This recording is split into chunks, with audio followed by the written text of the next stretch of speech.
a realizar el día de hoy. Bienvenidos.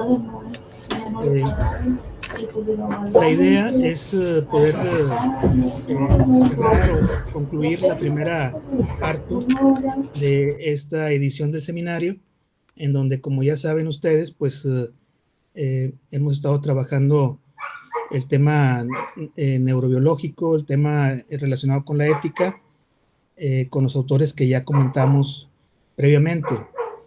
De tal manera que a partir de la próxima esperamos ya continuar con los autores que siguen, que también creo que van a ser lecturas muy interesantes. En este caso, bienvenida Blanca.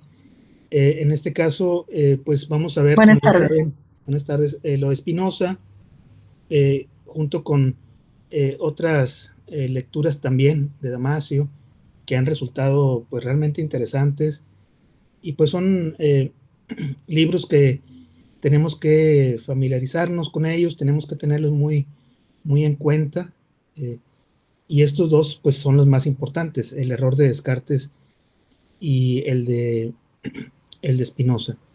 Entonces, creo que vamos bien, vamos por buen camino, avanzando en estas lecturas.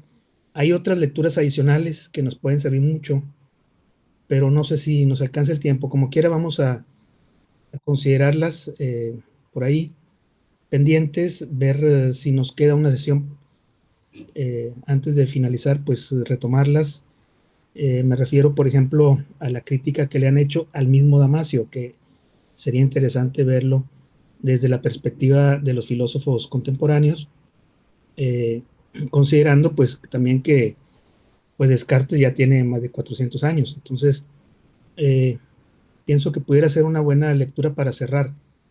Pero bueno, vamos a ver, esperemos que nos alcance bien el tiempo para, programado que tenemos para esta edición del seminario. Bien, pues la intención el día de hoy es trabajar la tercera parte del texto de Descartes. Como habíamos comentado, está dividido en tres, este libro.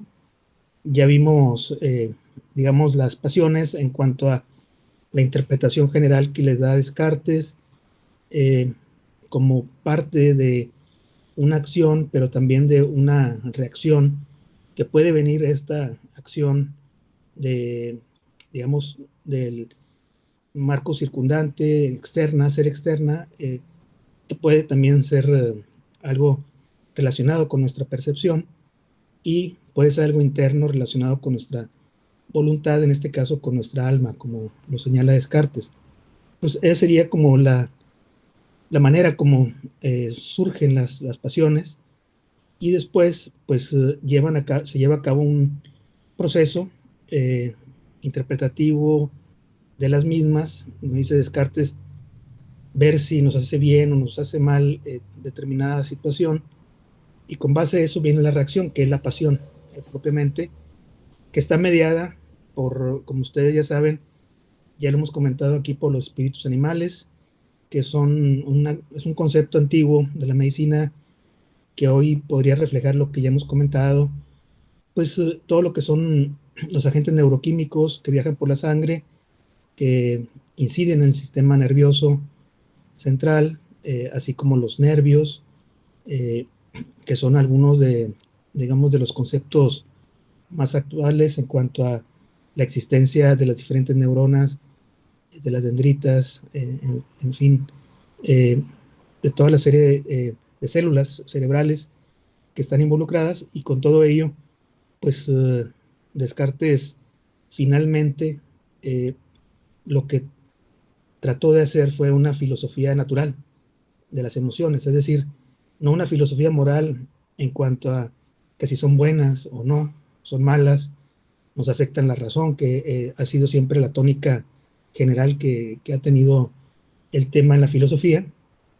En este caso, pues Descartes lo ve más bien como parte de un mecanismo, es un mecanismo natural del cuerpo que actúa de manera automática, y que él considera que es la base para que se generen estas respuestas que son las pasiones. Entonces, con esto, pues vamos a ver si Alfredo nos permite ver la siguiente, por favor, Alfredo. Bien, miren, curiosamente, en aquellos tiempos, del siglo XVII, pues los intelectuales, las personas de arte, tenían que vivir de algo como ahora, pero no había instituciones de gobierno propiamente, sino que tenían que acercarse a la corte, donde encontraban mecenas que los pudieran ayudar. Cristina de Suecia fue una reina que eh, invitó a Descartes a dialogar con él. Era una joven, porque inició su reinado muy joven, a los 18 años, pero ya desde antes ya estaba ella protegida, ¿verdad? En este caso, por los ministros y toda la gente que trabajaba para ella, para el rey, para su padre. Y el caso de Cristina fue muy precoz intelectualmente, era una ávida lectora, amaba las artes y tenía mucha inquietud intelectual. Entonces empezó a cartearse con Descartes, una relación epistolar que ya hemos comentado, y fue como surgió finalmente este documento que Descartes fue trabajando con base a las inquietudes que tenía la princesa. Bien, vamos a ver la que sigue. Estas fueron las 6 emociones básicas o primarias de las que nos habla Descartes y que vimos en la segunda parte. Son 6, a partir de ellas surgen una multiplicidad de emociones vinculadas con cada una de ellas, que es lo que vamos a ver en esta tercer apartado del texto. Si las recordamos, pues están ahí. Estas son la tipología básica de Descartes. Bien, vamos a ver la que sigue. Y bien, pues en esa tercera parte del texto es donde vamos a encontrar, si vemos la siguiente, por favor, Alfredo, vamos a ver cómo Descartes ya desglosa las 6 básicas, las desglosa pues ampliamente, ¿verdad? Son una mezcla pues de pasiones, emociones, sentimientos, en fin, eh, que él va pues teorizando sobre ellos, de cómo se generan, cómo se desprenden de las emociones básicas, cuáles son sus mecanismos. Básicamente son mecanismos fisiológicos de los que él hipotetiza, porque pues estaba la medicina en aquel tiempo poco desarrollada, pero él sí hablaba de los humores también, igual que los griegos, de la medicina griega, hablaba de los humores, hablaba de las sustancias que se desprenden del páncreas, de la bilis, del hígado, vinculados con las emociones, y después cómo estas también, a través de los espíritus animales, llegaban a las partes relacionadas con los sentidos y finalmente se integraba todo en la glándula pineal. Entonces, estas son la mayoría de las emociones que se mencionan ahí, son bastantes. eh,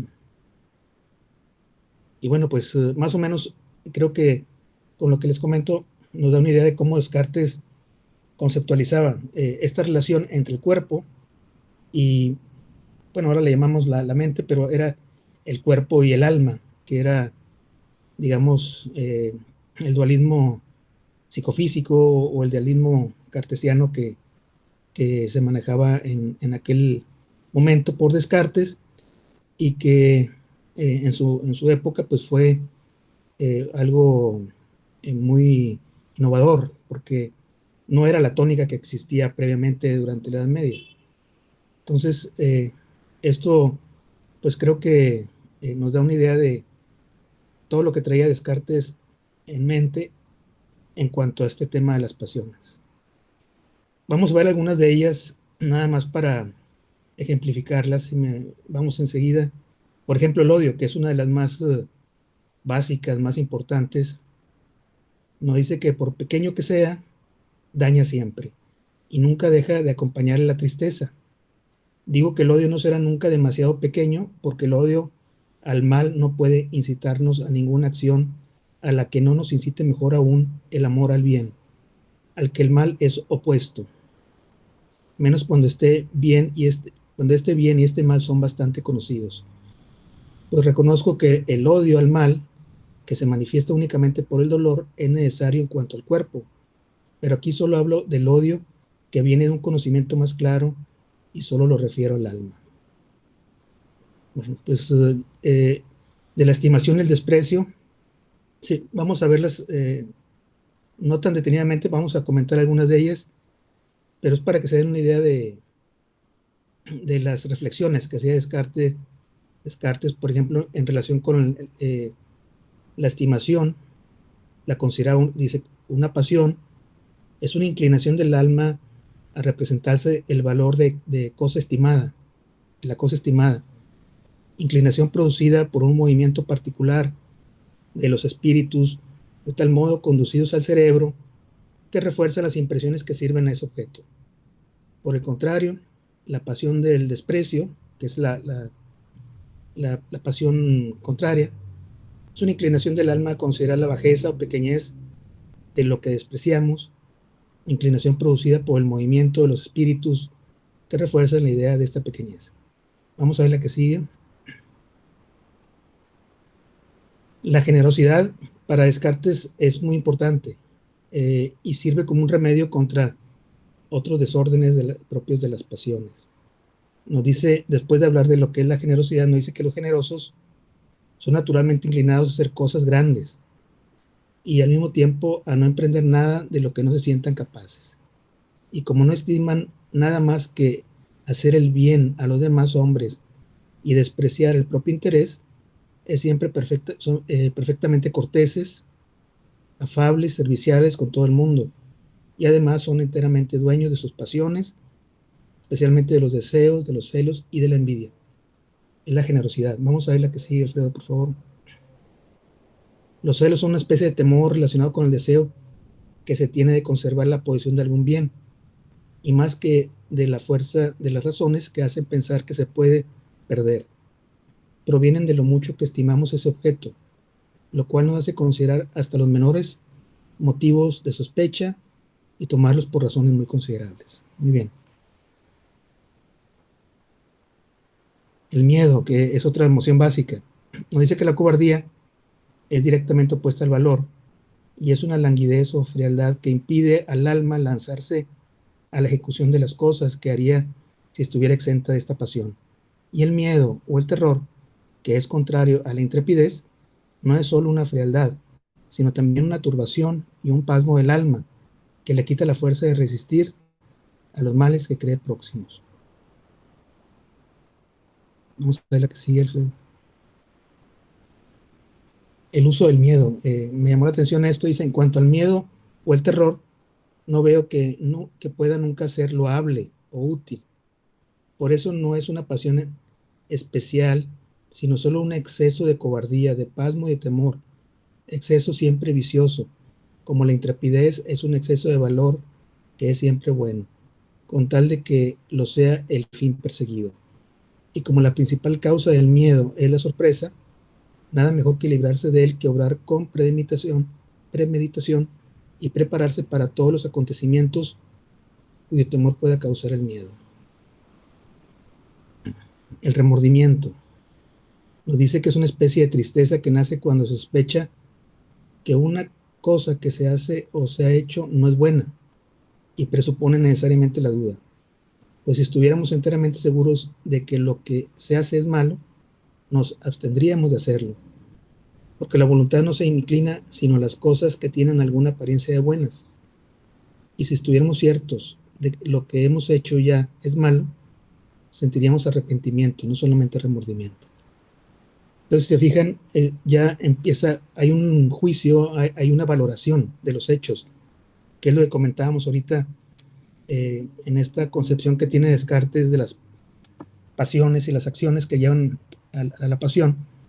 Digamos, surge desde el objeto externo, su percepción, y después una interpretación del mismo. Vamos a ver la que sigue, Alfredo.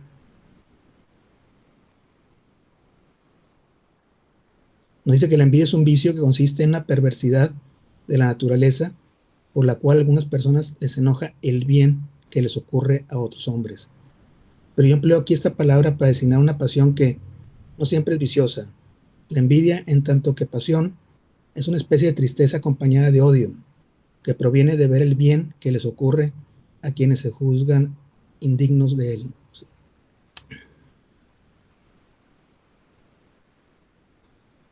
Bueno, este me llamó la atención, por eso lo noté aquí.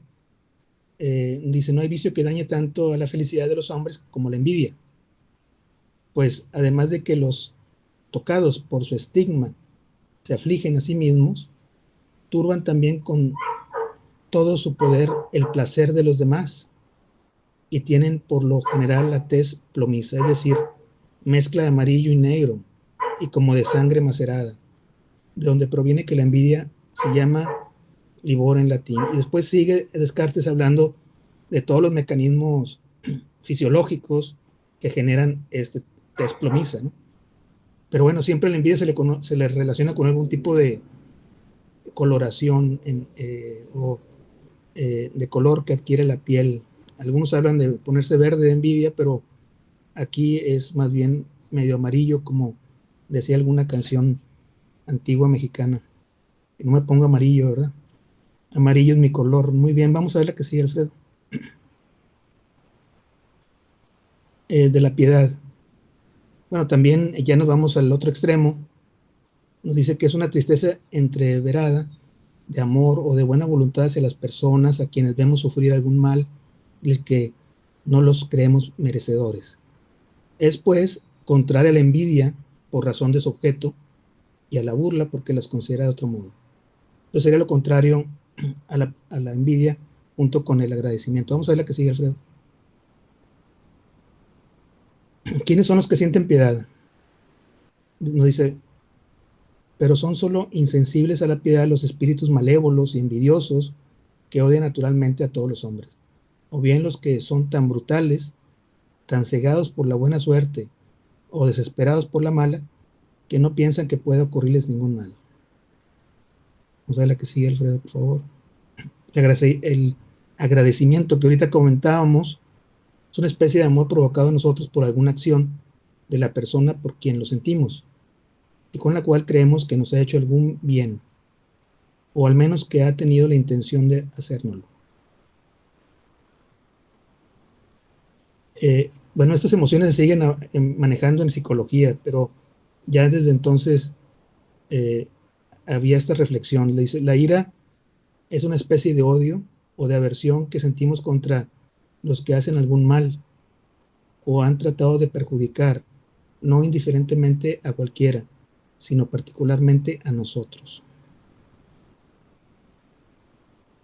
Bueno, y bueno, aunque no es un filósofo moralista, sino es una filosofía natural lo que él pretende, por la explicación que considera de fisiológica prácticamente de las emociones vinculadas con una evaluación que hace el alma con respecto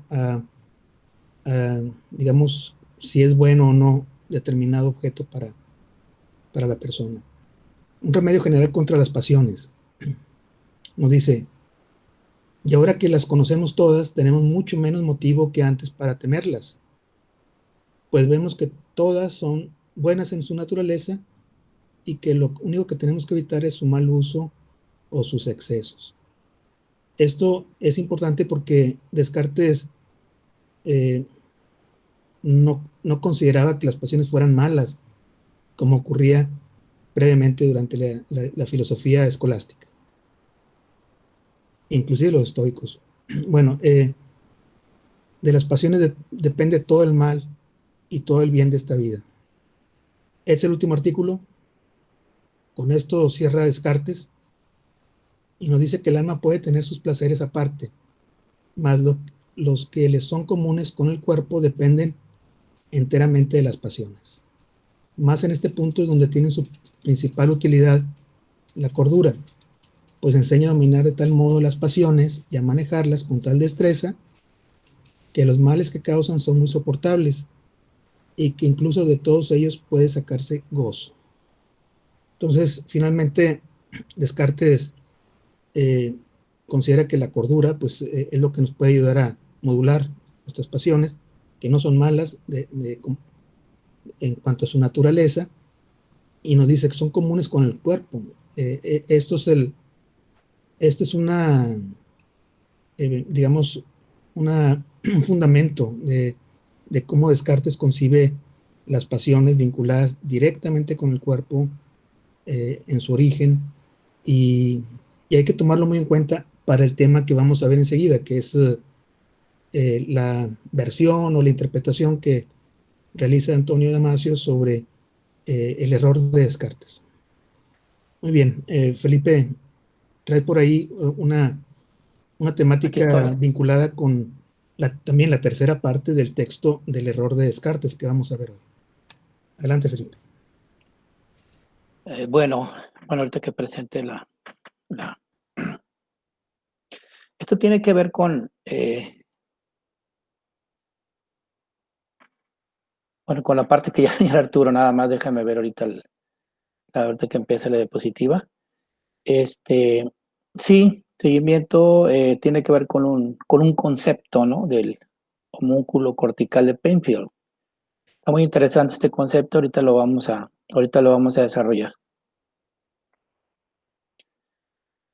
Ha estado bien el seguimiento, creo que como bien decía Arturo, yo refuerzo lo que él comenta.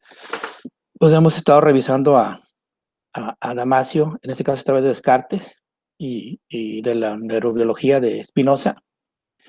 Y sí hay autores que yo he estado leyendo por ahí que le hacen críticas muy, muy fuertes a Antonio Damasio, ¿no? Y es como todo, esto es academia, pues hay críticas y creo que mientras tengan un fundamento, pues es muy interesante, uno aprende muchísimo, ¿verdad? De las críticas, sobre todo en el contexto académico, ¿no? O sea, no son simples comentarios, o sea, simplemente es literatura que tiene una evidencia, ¿no? O que ha salido a través de una investigación. Eso es bien importante. Si hay algún problemita, Alfredo, me meto al mío, yo lo leo lo puedo sacar con el mío, aunque la cuestión es que no se va a ver, pero bueno, ahorita lo vemos. Pero si está viendo la presentación que estoy pasando. Ahorita ya la veo, ahora sí ya la veo. Nada Ah, más cuestión de poner la primera. Sí, hasta ahorita la veo, la acabo de ver ahorita. Ahí está, ok. Bien, es el concepto, como bien lo dijo, a petición de nuestro coordinador de investigación, el doctor Arturo Delgado Santos, el homúnculo cortical de Penfield. Adelante, Alfredo, gracias.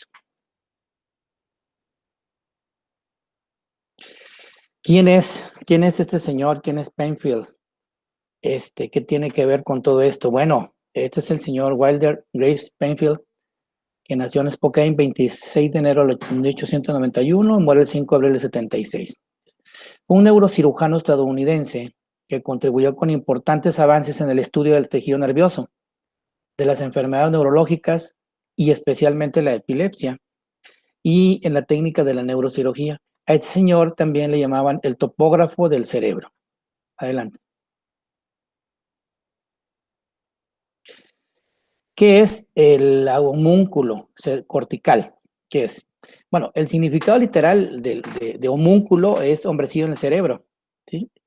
Entonces dice, un homúnculo cortical o de Penfield es una representación pictórica de las divisiones anatómicas de la corteza motora primaria y la corteza somatestésica primaria. Por ejemplo, de la porción del cerebro humano directamente responsable del movimiento y el intercambio de información sensorial y motora del cuerpo. En términos un poquito más coloquiales, ¿sí? Es un poquito más hacia nosotros. Es básicamente un mapa de la corteza cerebral donde se muestra que cada órgano y sentido del cuerpo posee su lugar en el cerebro, de modo que si el cerebro recibe un estímulo en cierta parte de su corteza, se activará la parte del cuerpo a la cual pertenezca esa parte del cerebro. Bien, entonces una particularidad estaría la siguiente. Se desarrolla de manera distinta en cada uno de nosotros. Eso implica que la velocidad de su desarrollo es única y personal.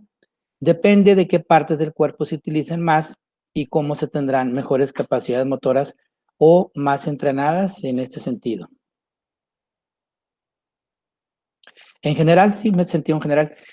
Sí, bien, Alfredo, gracias, está muy bien. Esta es una infografía de lo que es la figura de un homúnculo cerebral. Dice, zona del cerebro responsable de la percepción de sensaciones y de la movilidad de todas las partes del cuerpo.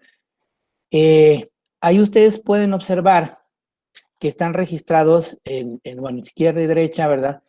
Hacia cada uno de las dos orientaciones, pues todo el cuerpo, dedos, mano, pulgar, ojo, nariz, cara, labios, dientes, hacia mi mano izquierda, mandíbula, lengua, faringe, abdomen, es el córtex somatosensorial. Hacia el lado derecho está la rodilla, cadera, etcétera. Es decir, está todo registrado aquí, absolutamente todo registrado. Esto es muy interesante. Aquí déjale, Alfredo, sí, es que voy a comentar la anterior, pero no hay necesidad de pasar.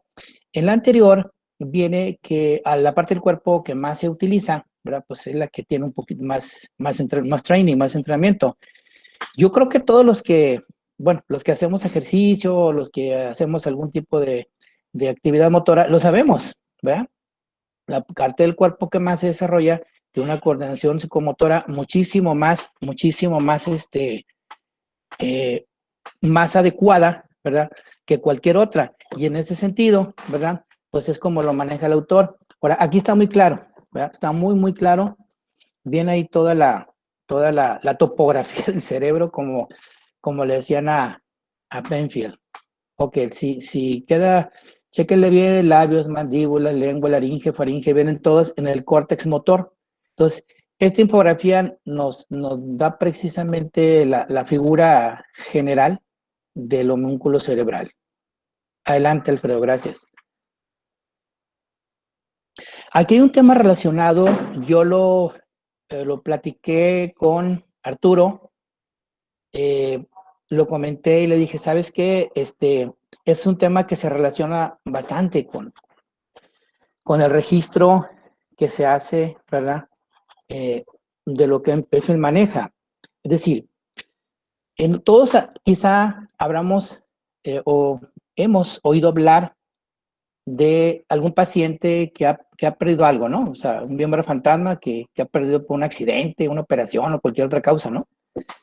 Aunque esta persona asegura seguirlo sintiendo, ese órgano, dice, ¿es esto posible? Dice, pues, por ejemplo, puede que una persona haya perdido un brazo y asegure sentir comezón en el brazo, ¿no? Esto es posible. Y puede ser explicado utilizando el mapa cerebral del Dr. Penfield. Cuando nacemos, dice, cada órgano de nuestro cuerpo tiene su lugar en la corteza cerebral dependiendo de su grado de sensibilidad. Cuando se pierde un miembro, ya no está presente físicamente, pero todavía, a ver, si me permiten un segundo, por favor.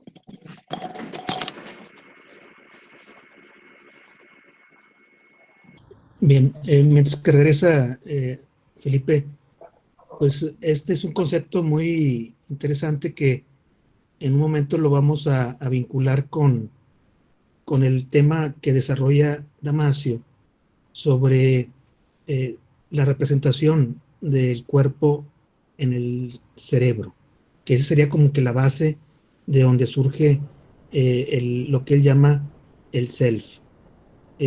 Pero digamos, como un conjunto de representaciones que parten de experiencias muy básicas, muy primitivas, y él viene posteriormente a cuestionar este concepto anterior del pedúnculo o el homúnculo que está comentando Felipe. Maestro Sí, Felipe, lo puse en silencio para respetar su privacidad mientras no está. muy bien. Maestro, está en silencio. Yo lo silencié. Si gusta volverlo a activar nada más. Ese es el problema del Word Office, ¿verdad? Sí, pues ni modo, parte del show. Adelante, gracias. Sí, gracias, Alfredo. Sí, buena observación, Arturo, es correcto, ahí vamos. No sacó la ropa de la lavadora, maestro. Se me olvidó traer las tortillas, güey. Dice, bueno, en cuanto al... Continuamos con el tema, perdón. Dice, cuando se pierde un miembro, dice, este ya no está presente físicamente, pero todavía posee su lugar en la corteza cerebral.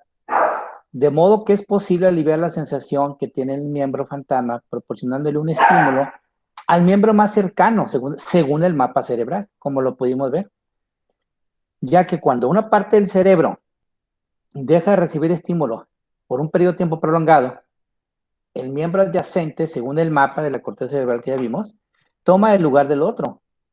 De modo que esa parte del cuerpo se vuelve un poco más sensible y puede aliviar las molestias causadas en el miembro fantasma que aún puede ser sentido. Adelante. Aquí viene cómo se registra el miembro fantasma. Dice, aunque el concepto de fantasmas sensoriales ha sido atribuido a Ambroise Paré en el siglo XVI, fue un médico norteamericano llamado Silas Wade Mitchell quien realizó la primera descripción científica rigurosa. Y en 1872, pues él publicó un artículo científico, ¿no? Empezó a publicar ya un poquito más, un artículo más científico, más fundamentado. No estoy viendo las diapos. Gracias. Sí, bueno, sí, la primera publicación sobre el miembro fantasma de manera más rigurosa. Gracias, Alfredo.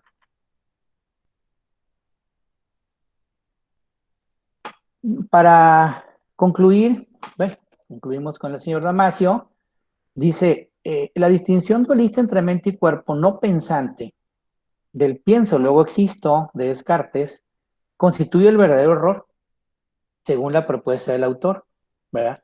Esa es su propuesta. Durante la evolución apareció una conciencia elemental y con ella una mente simple.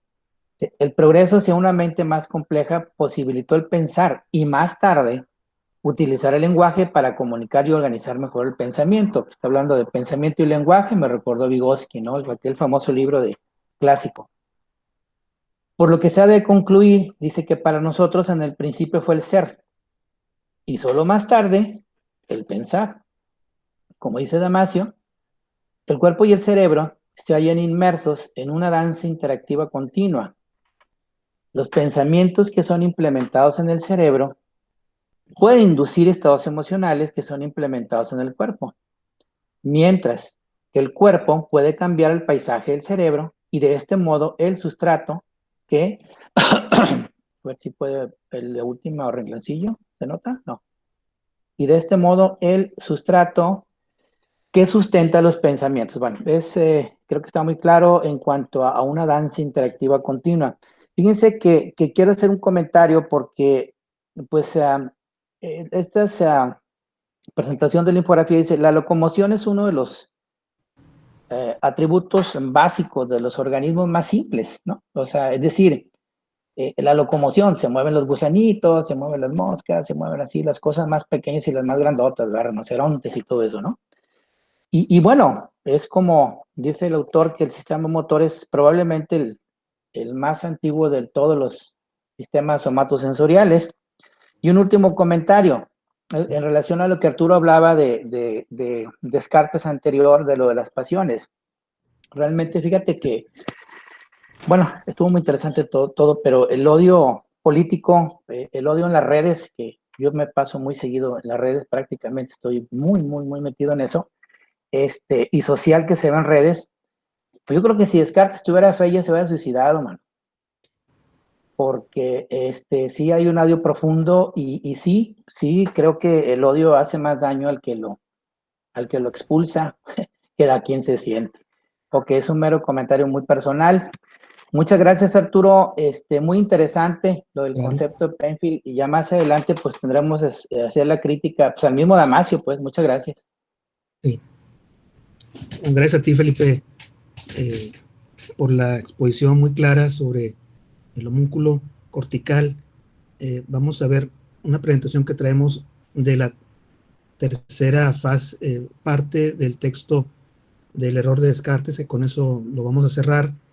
Ha sido un libro interesante, porque es una discusión que él sostiene en torno a estos temas relacionados con, en este caso, con esto él va a cerrar con el desarrollo de la conciencia del ser humano en sus bases biológicas, porque tiene que tener una base biológica, obviamente.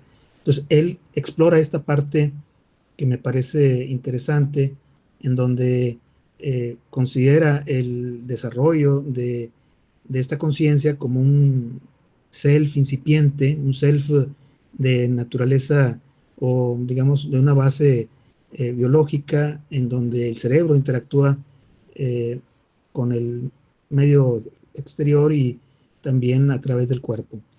Entonces, lo que se mencionó sobre el homúnculo y como una cartografía de un mapa de lo, digamos, de cómo está representado el cuerpo en en el cerebro humano, pues es cuestionado por Damasio, porque dice, es que más que un homúnculo, sí tenemos una representación muy básica de nuestro cuerpo en el cerebro, como lo ilustra el miembro fantasma, eh, que hace, es muy, digamos, es concluyente en cuanto a que tenemos una percepción de todo nuestro cuerpo, aunque falte una parte del mismo. Entonces vamos a ver, Alfredo, por favor, vamos a ver algunos de los textos un poquito más adelante.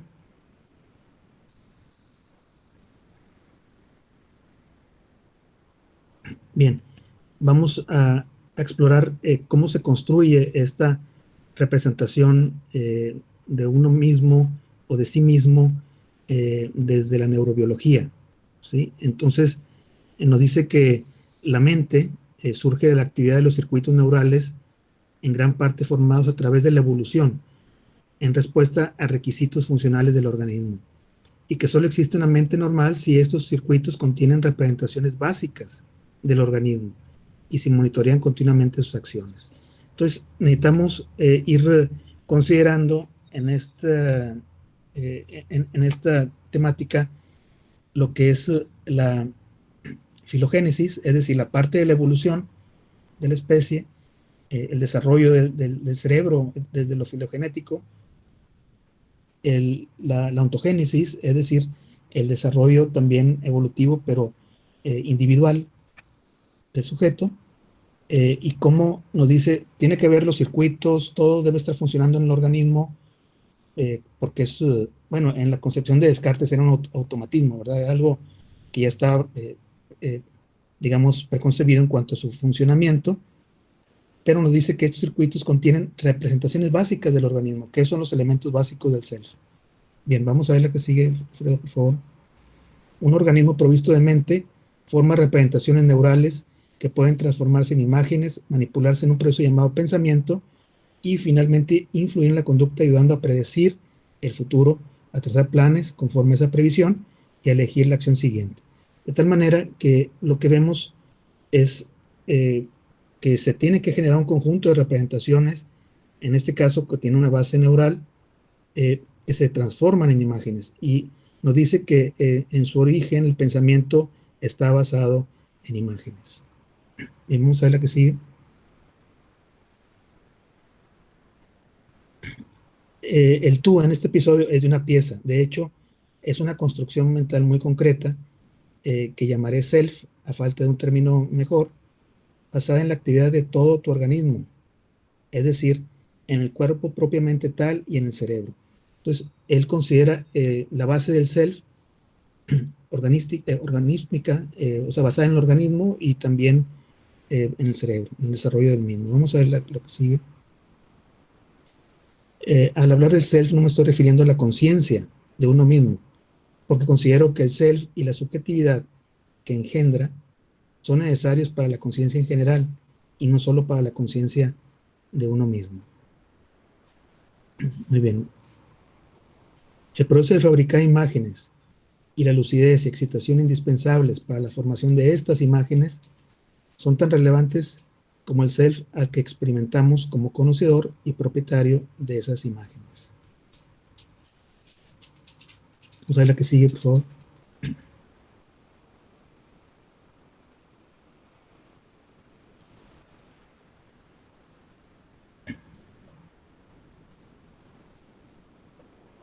Bien, sigue conceptualizando un poco más el self. Nos dice que es una reactivación interminable de imágenes actualizadas acerca de nuestra identidad, la combinación de recuerdos del pasado con memorias de un futuro proyectado. Entonces, de alguna manera, este self va integrando un sentido de mismicidad, o sea, en cuanto al tiempo, tiene un pasado, tiene un futuro, sigue siendo el mismo, pero se va conformando de manera originaria con imágenes. Vamos a ver la que sigue.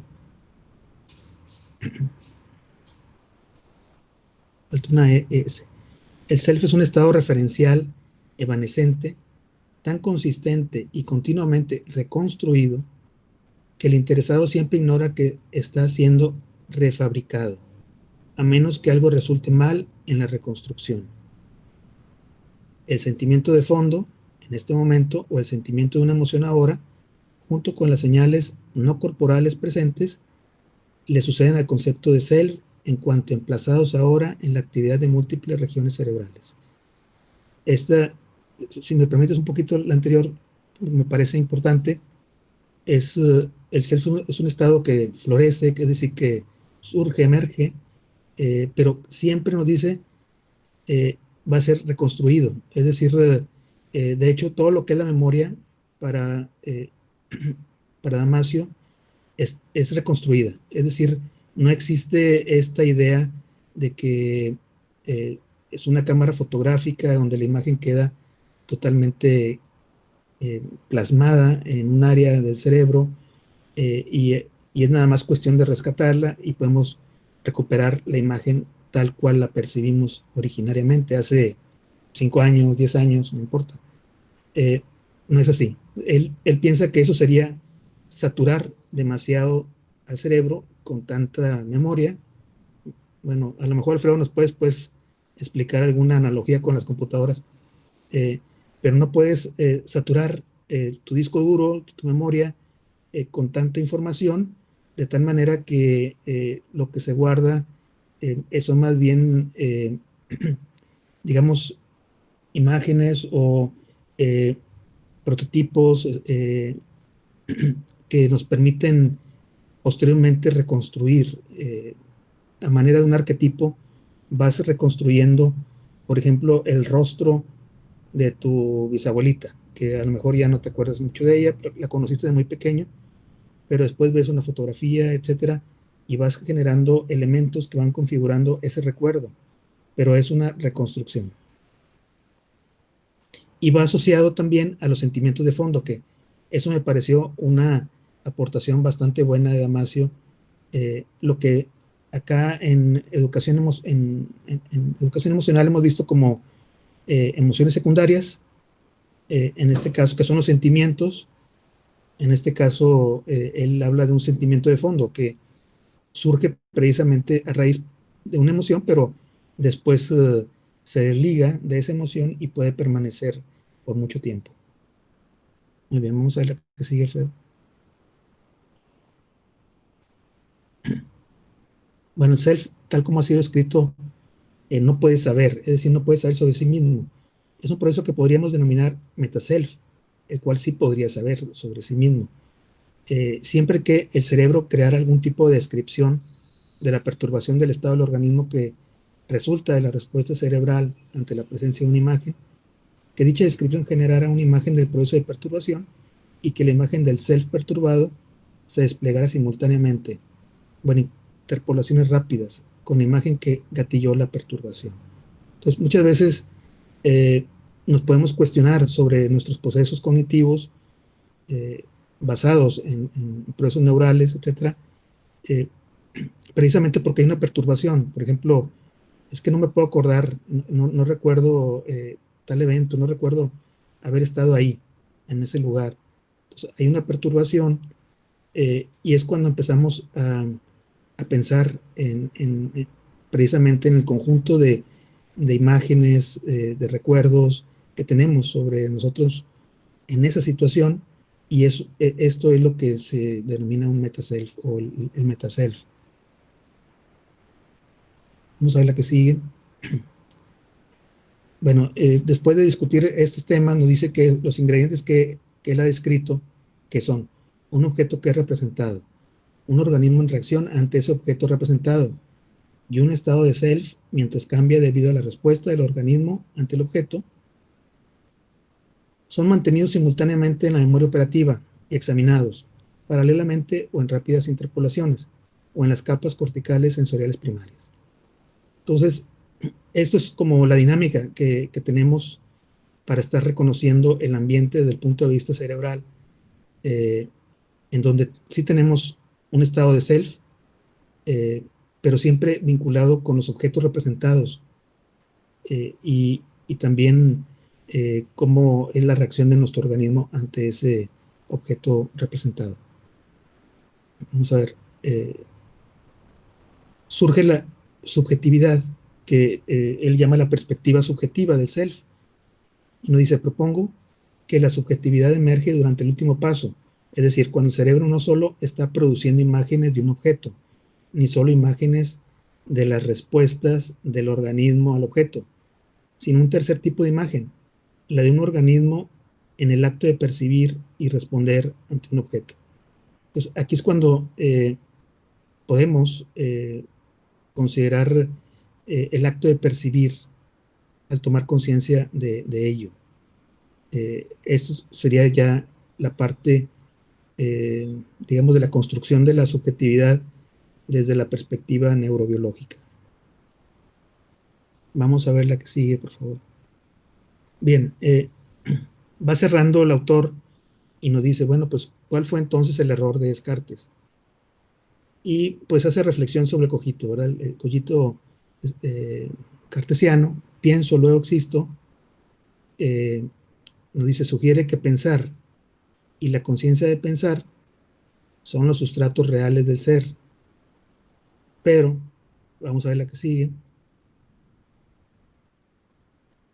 Para nosotros, en el principio estaba el organismo y después el pensamiento. Lo mismo nos vale hoy como individuos.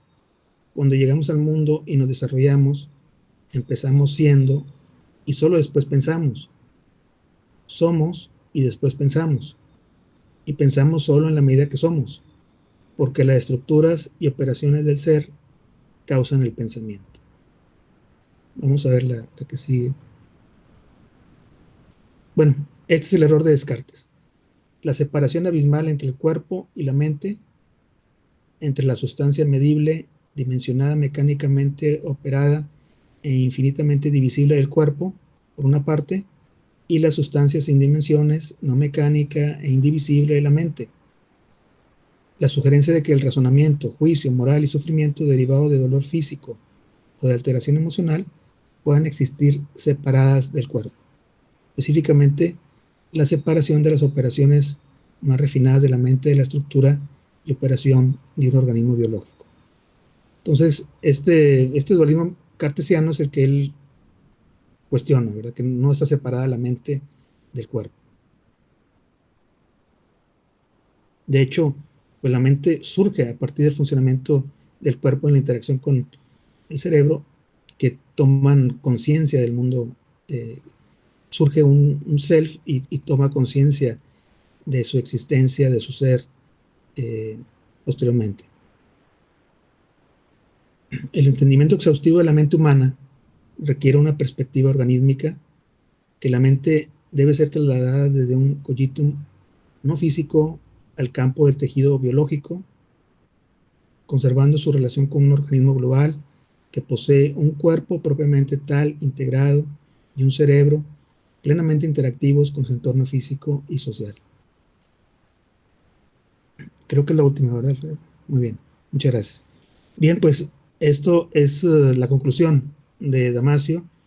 Es, digamos, la manera como él se cuestiona los planteamientos originales de Descartes en su dualismo, y pues invierte, ¿verdad?, la idea de que sí somos seres pensantes, pero antes de eso, pues tenemos que sobrevivir desde el punto de vista organísmico, construir una relación con el mundo a través de un self rudimentario basado en la percepción, las imágenes, construir un pensamiento que es resultado previo de ese ser que está en contacto con el mundo. Entonces, es un poco la idea de Damasio. Nos faltaría ver más adelante, si nos da tiempo, podría ser la próxima, las críticas que también recibe Damasio, porque pues está sosteniendo una postura con respecto a lo que dijo Descartes. Pero hay un texto que por ahí está anotado en la bibliografía de un filósofo francés que precisamente su libro se llama Descartes no dijo eso. Entonces, ahí está en anterior, Alfredo, muy bien. Aquí está, Descartes no dijo eso. Y ahí está el nombre, que está súper difícil, el nombre de este autor, Campbell. Y, y pues sería cuestión de revisarlo para cerrar esta primera fase de esta edición del seminario, en donde hemos estado revisando estos textos que están ahí, que Alfredo nos puso en la pantalla. Las pasiones del alma realmente es un texto muy, pues es interesante. Nos falta contextualizarlo en otras lecturas del mismo Descartes, eh, que son, bueno, sobre todo la parte filosófica de sus lecturas, porque como ya sabemos, pues se dedicaba también a las matemáticas, se dedicaba a la medicina, eh, y en el tiempo que le queda libre, pues a la filosofía.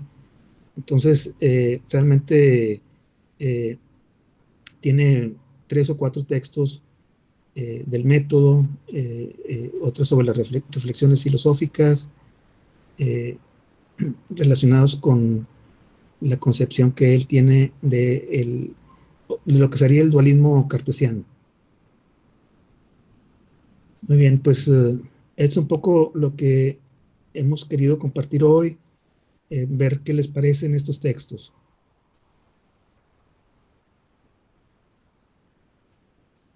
Pues muy bien, Arturo. Yo por ahí también leí algunas críticas a Damasio. Bueno, son otros artículos, ¿no?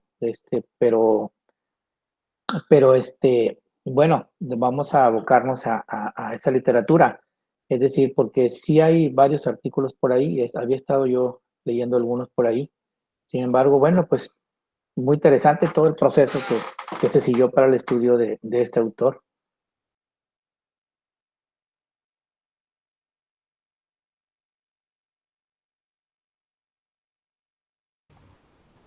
Sí, realmente apenas estamos, digamos, adentrándonos un poco en esta discusión filosófica, neurocientífica. Creo que podríamos dedicarle más tiempo al tema de Descartes. Tiene otros textos que me parecen también muy, muy importantes, eh, y eh, identifiqué, bueno, hay más bibliografía sobre cómo se concibe, digamos, esta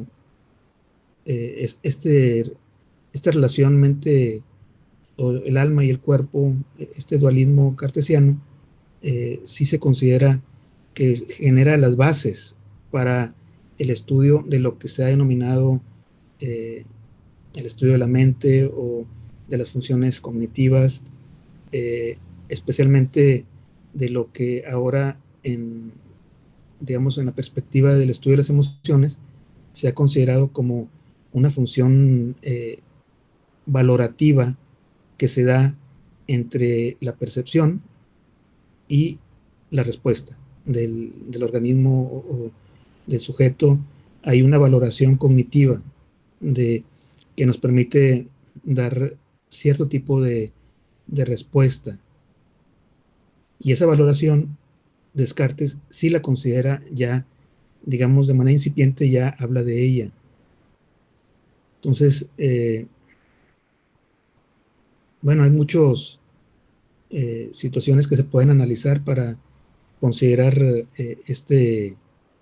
digamos, esta relación entre lo que es la percepción y la respuesta del organismo y toda esa valoración que se da, que puede estar sumamente alterada en un momento dado. Hace unos días en las redes, bueno, en el periódico, pudimos observar a esta persona que lo persiguió una patrulla de fuerza civil porque tenía algunas faltas de tránsito, aparentemente. Todo esto pues es la versión que escuchamos ahí en el video. Este sujeto trae un carro deportivo de $500,000 o más, llega a su casa pero el portón está cerrado y los policías junto con él le cierran el paso. Entonces este hombre finalmente tumba el portón de su casa, daña todo lo que te podía dañar ahí, ¿verdad? Miles de pesos que seguramente le costó la reparación del carro y el portón, porque ya estaba en un estado prácticamente de paranoia, en que no se iba a dejar arrestar ni que le quitaran el carro, ¿no? Entonces, eh, digo, podemos analizar muchos casos de reacciones emocionales muy desproporcionadas quizá, pero eh, en la lógica del sujeto pues está la idea de que eh, me quieren hacer daño, ¿verdad? Eh, me quieren secuestrar, en fin, cualquier cosa que pueda imaginarse la persona. No sabemos qué pasó ahí en esa interfase entre que llaman los cognitivos, la perspectiva de psicología cognitiva, el input y el output, lo que fue, digamos, la situación desencadenante que generó una respuesta al final de derrumbar el portón con el carro, que es una locura eso, y que, pues, ¿qué fue esa valoración, toda esa serie de pensamientos que estuvieron ahí en ese proceso intermedio entre el estímulo y el acto? Entonces, son situaciones que desde Descartes pues ya nos da un pie para pensar de que el sujeto debe considerar qué es bueno y qué es malo para dar una respuesta como él entendía la pasión, como una acción. Sí, pues de hecho en todo lo que presentaste, Arturo, están las bases de todo lo que tenemos hoy con respecto a eso. Yo por eso señalaba específicamente, ¿verdad? Pero bueno, todo envidia y todo lo demás, específicamente lo referencia al odio, yo porque como ando mucho tiempo en redes, es impresionante, es impresionante el hate que como dice la raza, que se ve ahí va siguiendo los hilos de discusión y son impresionantes, ya no es agresión, ya es odio, ¿sí me explico? Yo creo que la persona trae el hígado en la mano, o sea, una cosa así muy exagerada.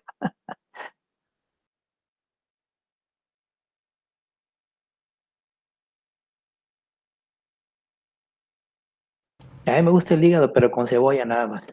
Sí, bueno, muy bien. No sé si alguien más tenga algún comentario sobre lo que hemos estado platicando el día de hoy.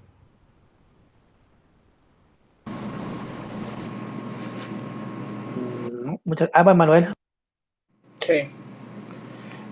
No, solamente reiterar algo que había planteado en otro momento, ¿no? Con relación a los modelos teóricos para explicar el funcionamiento psíquico, ¿no? O sea, que en la actualidad nos vamos a encontrar con distintos modelos teóricos que nos plantean cómo funciona el aparato psíquico, o sea, cómo funciona el psiquismo, ¿no?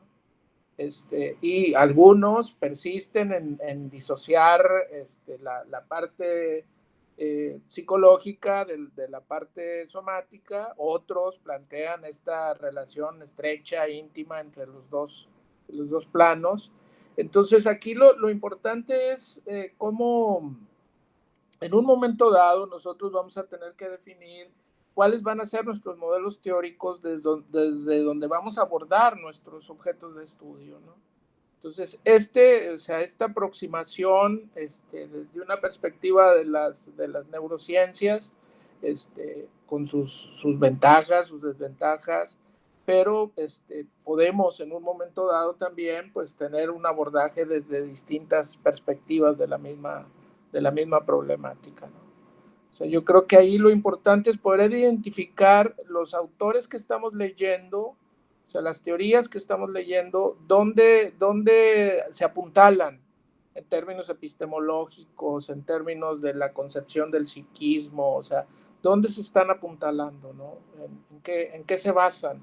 Para no tomar, porque en un momento dado podemos tomar como referentes teorías que son antagónicas, ¿sí? Y darlas como, tomarlas como algo que pueden complementarse cuando en realidad son excluyentes. Entonces, creo que es importante esto que estamos haciendo de revisar teoría y revisar fundamentos filosóficos, porque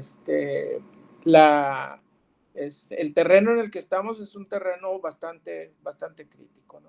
Yo creo que debemos seguir en esta línea. Bueno, aprovecho también para disculparme, tengo que salir del aire, pero estamos al pendiente. Adelante, Saludos. doctor. Muchas gracias, sí, muchas gracias. Saludos.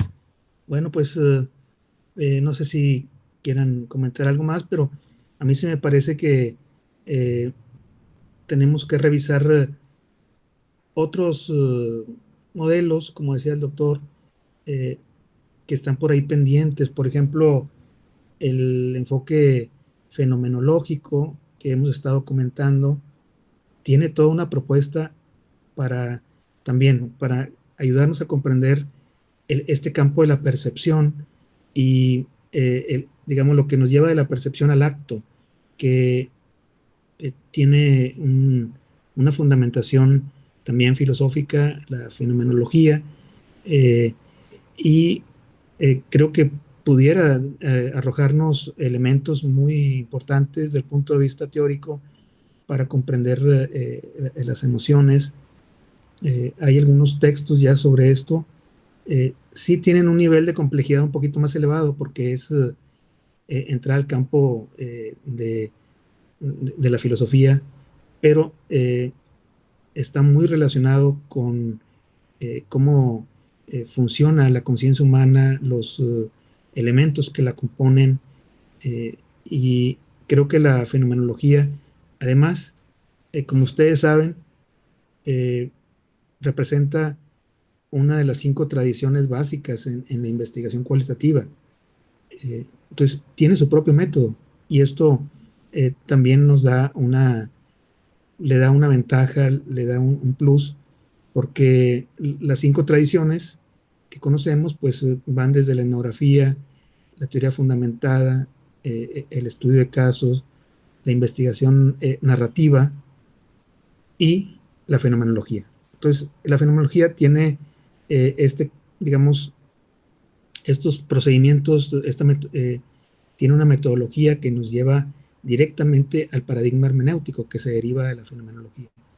Entonces, puede ser un tema de gran interés para ir logrando mayores aportes a un marco referencial bien consolidado y amplio sobre el estudio de las emociones.